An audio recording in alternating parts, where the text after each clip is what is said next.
Dragnet. Their job to enforce the law and preserve the safety of decent citizens. Decent citizens. Decent citizens.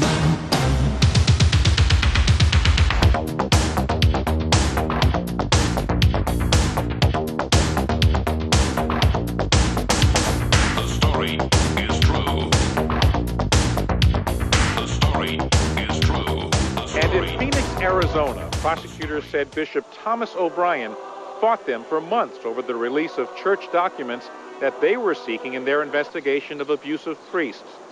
2 weeks ago, O'Brien relented, signing an agreement in which he admitted keeping known pedophile priests in positions with access to children. In exchange, O'Brien was given immunity from prosecution.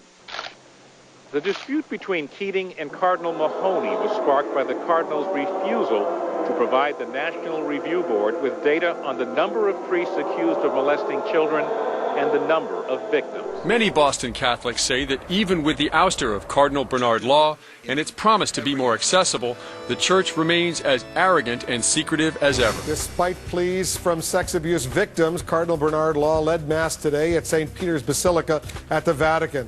The former Archbishop of Boston now serves as archpriest at a church in Rome. Records show he knowingly moved priests accused of sexual abuse from parish to parish without disclosing allegations against Cardinal Egan now implicated in the latest crisis in a growing sex abuse scandal. The Hartford Courant obtained sealed court documents that accused Egan of reassigning priests after sexual abuse allegations were made and failing to report those alleged incidents to authorities.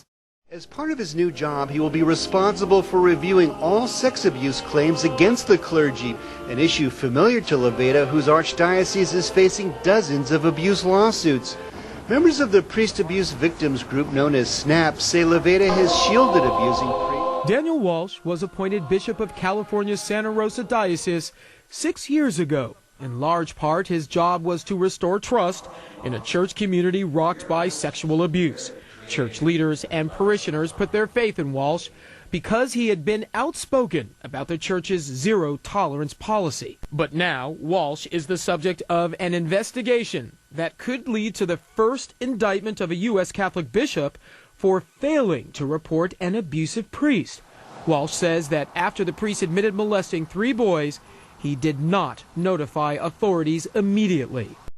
If he's not indicted on these clear facts and this predator got away, it's just going to perpetuate the system that created the massive child abuse that we have. Marcia was assigned to Sacred Heart Church in Lake Worth in the mid-60s. Foley was an altar boy there. Marcia says they took trips to New York and Washington. Priest admission is shocking, but consider this raw data. A survey commissioned by the U.S. Catholic Church found more than 10,000 allegations of sexual abuse involving more than 4,300 priests and deacons. 81% of the alleged victims were male, 19% were female. The study covered the years between 1950 and 2002. Almost never. By next Friday. Take a lot of kidding about that. Almost never. Thank God it's Friday!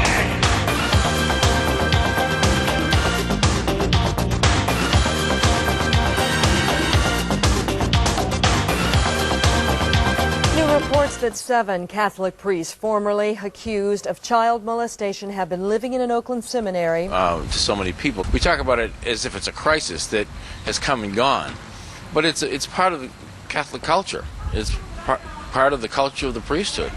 They're purportedly the most moral institution in the world, but they're evil. They're nothing but evil.